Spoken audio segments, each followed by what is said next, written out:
Halo teman-teman semua, balik lagi bersama saya Fahri Hamliza. Eh, Pada kesempatan kali ini saya akan menjelaskan secara singkat mengenai kabinet Sukiman. Pada tahu kan kabinet Sukiman? Nah, atau pada belum nih? Nah, pasti belum kan? Makanya sekarang hari ini pada kesempatan kali ini saya akan menjelaskan mengenai kabinet Sukiman ini. Oke? Yuk kita mulai.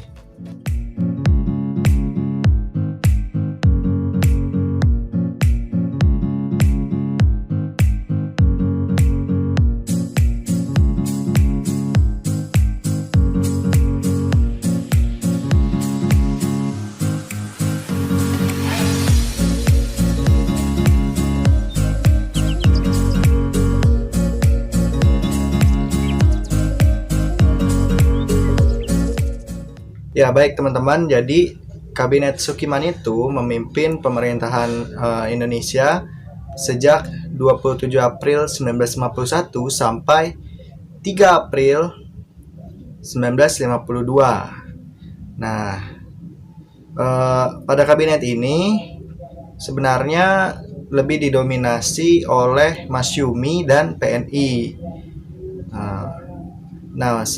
Sedangkan untuk ekonominya sendiri pada kabinet ini itu lebih mementingkan rakyat kecil, lebih memprioritaskan rakyat kecil melalui kebijakan-kebijakannya, yaitu salah satunya adalah reforma agraria, kemudian ada nasionalisasi perusahaan-perusahaan Belanda juga seperti De Javanese Bank, dan juga perusahaan multinasional lain milik Belanda yang dinasionalisasikan untuk para pengusaha-pengusaha kecil yang ada di Indonesia.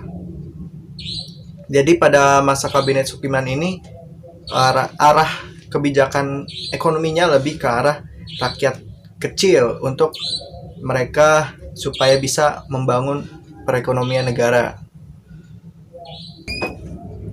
Nah, selain kebijakan-kebijakan yang diberikan kepada rakyat-rakyat kecil, pada kabinet Sukiman ini juga banyak diberikan subsidi-subsidi juga untuk para pengusaha-pengusaha kecil di Indonesia agar dapat berkembang dengan baik. Selanjutnya untuk perpolitikan pada masa kabinet Sukiman. Nah, jadi pada kabinet Sukiman ini masih dalam persiapan menyiapkan pemilihan umum gitu untuk Indonesia. Jadi ya pada pemerintahan inilah pemilihan umum pada saat itu masih direncanakan juga untuk seluruh rakyat Indonesia ya kan tentunya. Nah, pada pemerintahan kabinet Sukiman ini untuk perpolitikan luar negerinya itu lebih ke arah bebas aktif, yang dimana tidak memandang atau tidak memihak kepada salah satu blok yang ada di dunia pada saat itu. Dan yang menarik dari sini adalah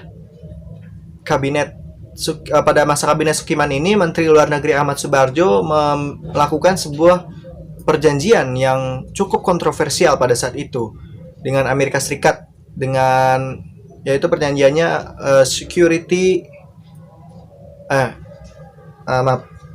Mutual Security Act atau MSA dengan Amerika Serikat.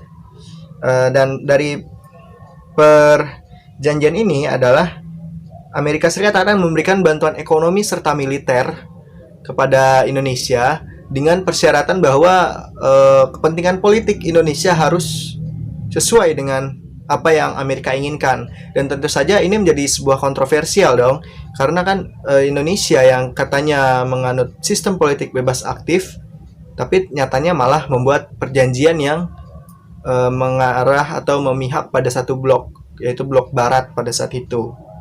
Nah, dari kejadian inilah menyebabkan Menteri Luar Negeri Ahmad Subarjo pada saat itu harus mengundurkan diri akibat kegaduhan yang telah ia buat. Nah, selanjutnya masa faktor keruntuhan atau kejatuhan dari Kabinet Sukiman ini adalah akibat dari pertentangan antara Masyumi dan PNI. Nah, hal inilah yang menyebabkan keluarnya mosi tidak percaya dari DPR terhadap Kabinet Sukiman ini, karena ya dari partai sebenarnya mereka ini kan gabungan dari Masyumi dan PNI, tetapi sayangnya pada akhir jabatannya Kabinet Sukiman ini terjadi pertentangan antara Masyumi dan PNI, sehingga pada 23 Februari 1952 Kabinet Sukiman pun jatuh ya. Dan selain itu juga adanya krisis moral juga nih yang menjadi faktor dari peruntuhan Kabinet Sukiman, yaitu adanya tindakan korupsi, sehingga ya seperti tadi sudah terjadi pertentangan dalam kubu internalnya mereka, dan juga masalah moral ini yaitu korupsi. Nah, mungkin sekian cerita singkat yang bisa saya bagikan pada teman-teman semua.